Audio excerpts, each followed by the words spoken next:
Welcome back, and today we'll start covering some of the more advanced features of the sketch in Onshape. All of our drawing tools already been covered, but today we'll learn how to really start onshaping like a pro. So let's first get into our sketch, view normal to the sketch, and the first tool, which is really simple to use, it's point. You guessed it, it makes a point. You click, point, you click, point, click, click. That's the point tool.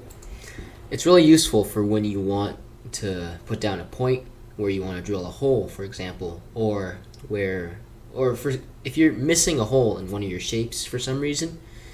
If you're missing a point in one of your shapes for some reason, you can use this tool. Just put down a point, and you're good to go. The next tool we have is the text tool. You simply drag down the size of the text box you want, write whatever text you want. I'm going to write 101 for How to Onshape 101, and there you go. You can drag the text around like that, and that's the text tool.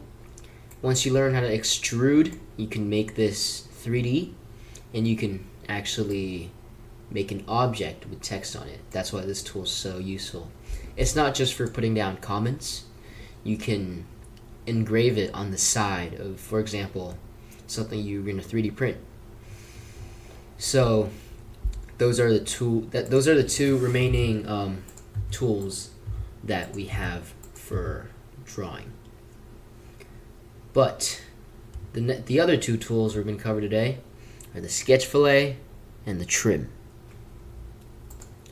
First off, with the sketch fillet, it's used to round off a corner. So, for example, if you 3D print something, you're not going to cut your fingers. And it's used to add tolerance. So your 3D printer can't make an exact 90-degree angle, but if you fillet it on your sketch, that means your 3D printer won't have to go exactly towards the 90-degree angle. And adding a bit of tolerance always helps, because if you're making a fastener or something that slots into something else, having the fillet makes it so that you don't have to file down the edges of your fastener for hours just to get it to fit. So we're going to start with just a rectangle to demonstrate the fillet, or fillet, however you want to call it. Click on fillet, click on the two edges of the corner you want to fillet, and now you have an option for the size of your fillet. You can go with whatever you want, but 1/4 inch, which is 0.25, works pretty well because it adds 1/4 inch of tolerance, obviously, and it's just a pretty round, even number that we can go with. So now you put you just drag your mouse to the arrow, and you press. You just left click with your mouse, and there you go. That's your fillet. And here you can confirm that you want 1/4 inch, which is good. Press enter, and there's your fillet. But what if we want a fillet with more than just 1/4 inch? So that's easy. Just click on sketch fillet again. Click on the two sides leading to the corner that you want filleted. Well, there's 1/2 inch. Let's just go with that. Left click, confirm, enter. There you go. So now we have our two sketch fillets. So last but not least, after fillet, we've got our trim tool. So the way that trim works, so let's just quickly make ourselves another rectangle, and let's put a line from here to here, and like that. So that's our very arbitrary shape. What if we want only, let's say, this part from this four-sided quadrilateral?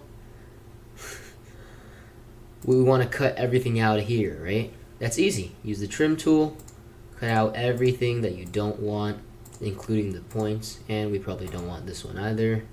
or this one, and this one, and you're left with your favorite shape.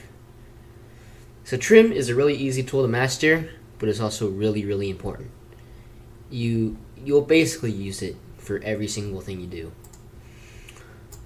Next is the extend tool, which you can, whoops, not that one. You can extend a line. Alright, we'll go with this one then, since Onshape wants to do this one. You can extend a line as far as you want with it. So, sure, there. Let's try this one again. Yep, you can extend a line wherever you want, and it also sort of locks on to the intersections, so it's easy for you to decide if you want it to go on an intersection like that.